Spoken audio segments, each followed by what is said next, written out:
Welcome everyone, Dr. Thor here. Get ready for Gnosis. Well, I want to talk about the building up of bioenergy for the use of general projecting of energy at a distance. Now, this could be involved in practices that are scalar radionic based, or it could be used in regular projections of a quote biophysical psychic nature, or anytime you want to send energy of a bio nature that will integrate with another bio nature, whether that's an animal, a plant, or a human, to start making changes.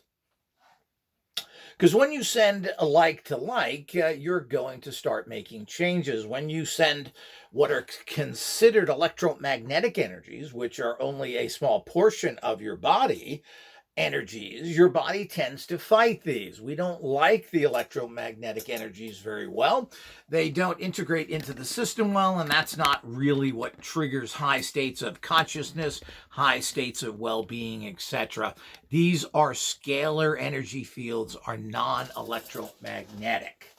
This is something people have a lot of trouble with because of your basically teaching from the people that don't know what they're doing, which is your general scientific community that has achieved nothing. And we need to understand that. We don't have any solved problems in this failed society.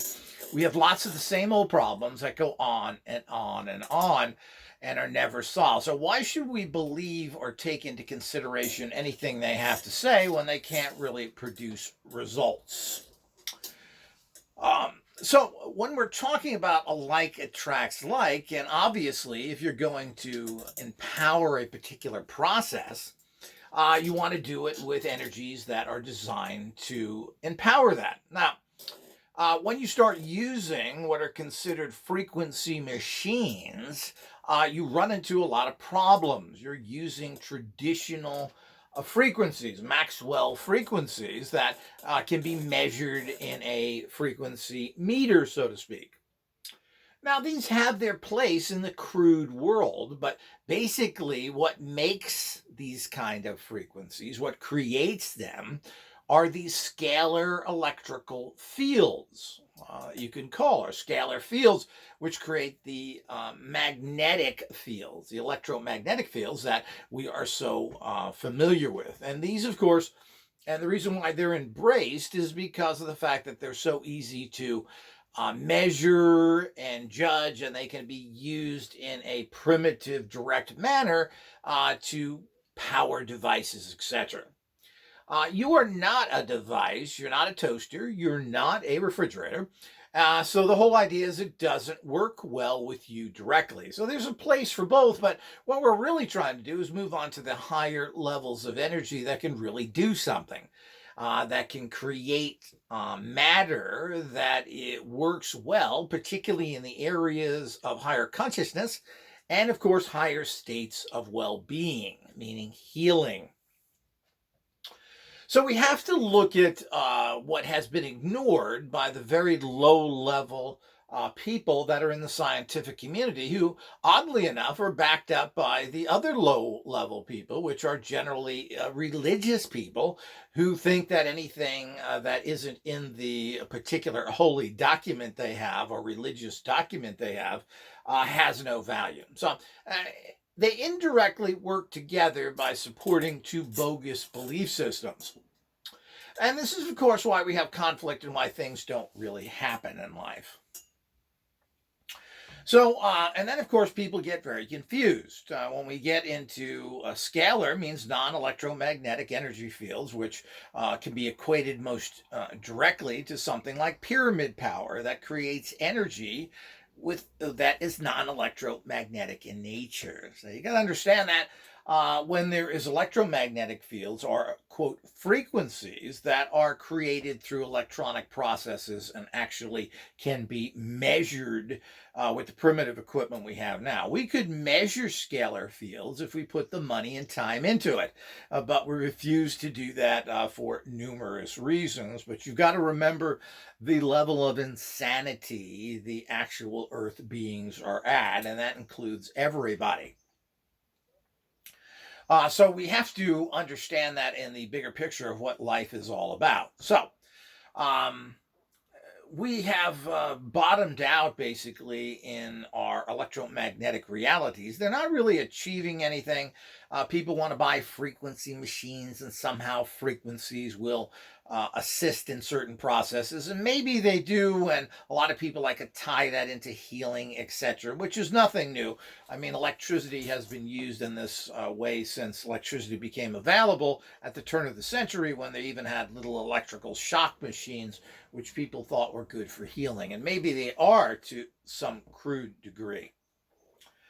But that is a fool's errand to go down there. And people are very confused with Raymond Rife's technology, thinking that this was a frequency type technology, when it really wasn't, because people don't understand what the realities of orgone and frequencies of Rife types were. They were not electromagnetic in nature.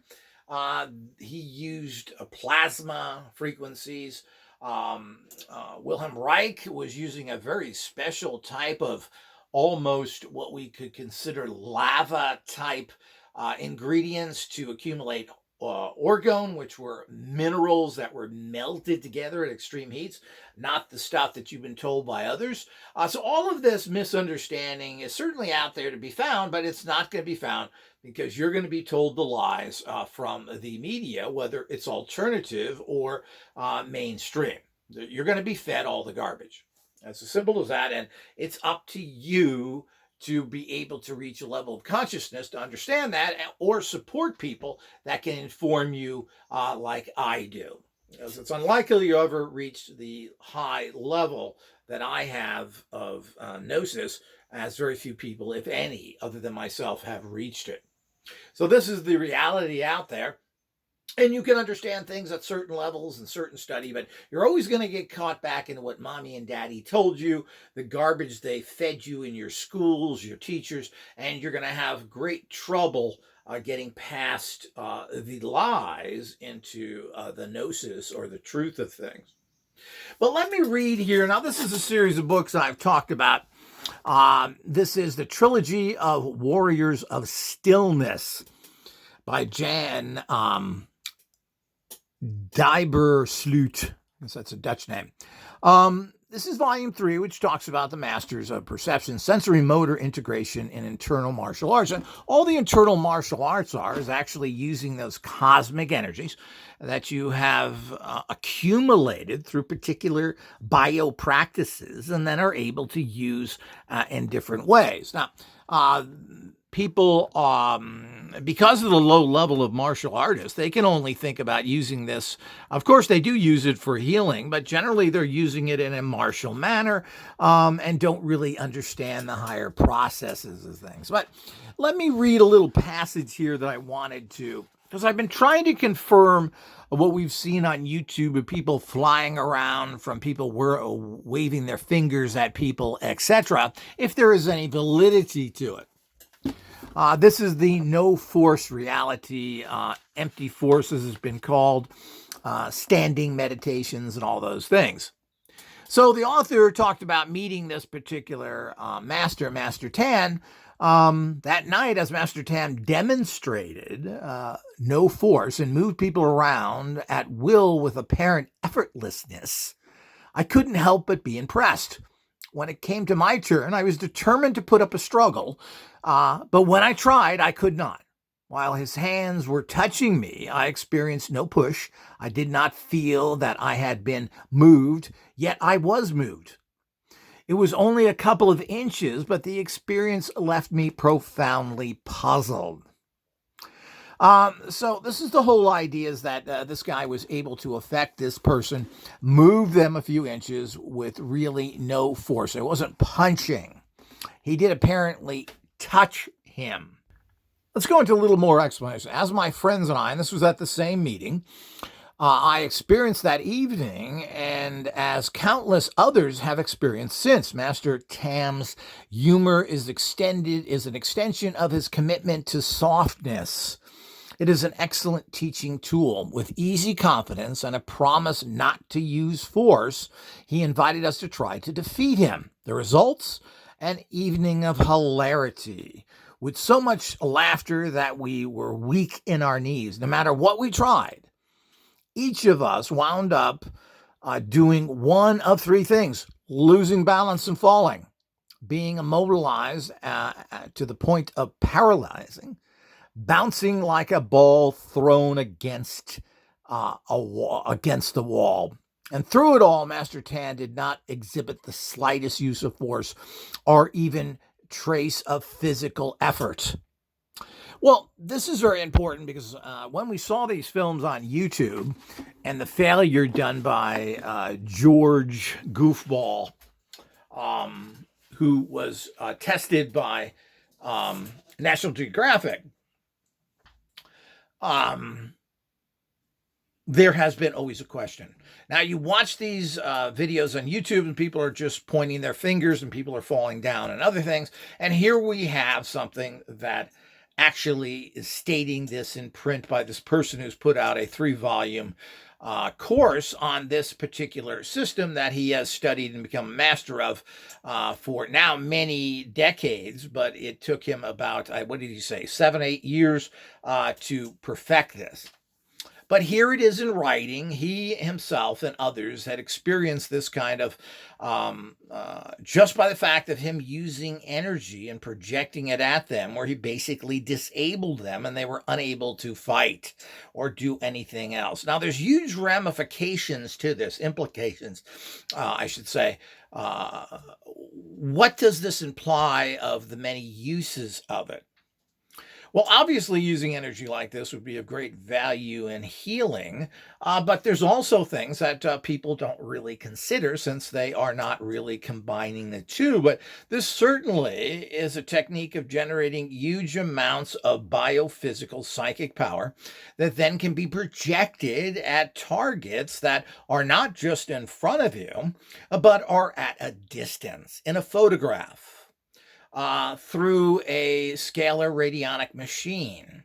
So learning some of these practices at their base level would be very, very valuable to you. Now, this 3-book series does go into it, shows you how to do it, and you don't necessarily have to spend 7 years being a master of it, but just learning some of the postures, generating some of the energies, then tuning your machine or projecting the energy out. Now, the bottom line is scalar and radionic machines, there's nothing in them. There's no process going on. There's no energies being projected. There's simply psychic crutches that your intention energies is making happen. Now, most people's intention energies aren't very strong. You intend to do this, you're doing some visualization, whether you know it or not, and you are turning dials that are focusing your energy on a particular goal or target. And as such, a fair number of people are able to get some results from that. When there is really no process going on, there's no electrical process with any radionic machines, period. None of them, even if they do have some electrical connections, are putting out an electrical broadcasting for you. There are no radio waves. As Ruth Drown thought that this process was producing some sort of waves, but I think what she really meant is some scalar waves were being produced. But there really isn't anything coming out of these units whatsoever. The only person that uses a little electromagnetic broadcasting power to pick up some of that energy that's involved in this process is myself, who uses advanced electrical tools to do this with. Everyone else has basically turn of the century, silly little knobs going to silly little wires, basing their designs on really the most childish, moronic level of, quote, radionics generally put out by the by books by Charles Casamano, one of the lowest thinking people in the field. These are just wires connected to plastic discs and other things. So they're not producing any kind of energies. They are psychic tuners. Now, this, as I mentioned, can work to a certain level, but it's still very primitive, and almost all radionic units are functioning like this. Basically, Ruth Drown started this where she thought electricity was harmful to the process and built all these non-electric machines, and pretty much that's where they've stayed. She introduced those over to Europe. Europe picked them up through Delaware and the Radionic Association, and we've never been the same. The machines coming out of that association today are the same machines that were originally produced 50 to 70 years ago. And all the machines coming out in general are of this type. Or there's pseudo-rife machines, meaning they're putting out some sort of frequency that really is equivalent to most nothing. So the bottom line is that people have been experimenting with the projection of energy without the use of machines, by the way, and they have been getting some amazing effects. Now, I'm a big believer in amplification and using machines because it does take you up to a next level other than sitting there and meditating, which is very boring, or doing certain energies, generating energies. But the whole idea is you should know how to do that. Now, this system shows you how to accumulate energies that then you can use in any manner you want. Very important. This is one of those hidden keys. This can take your common practices and make them into extreme ability practices if you learn to channel that energy into a quality machine that can handle it and then project it at a target. Very, very important. And that's something that everybody should learn how to do. Stay tuned. I will be having more information on this and even mini courses coming out in the future of how to do this using amplification technologies, which we have plenty of them today, and which are fairly reasonably priced. Until next time.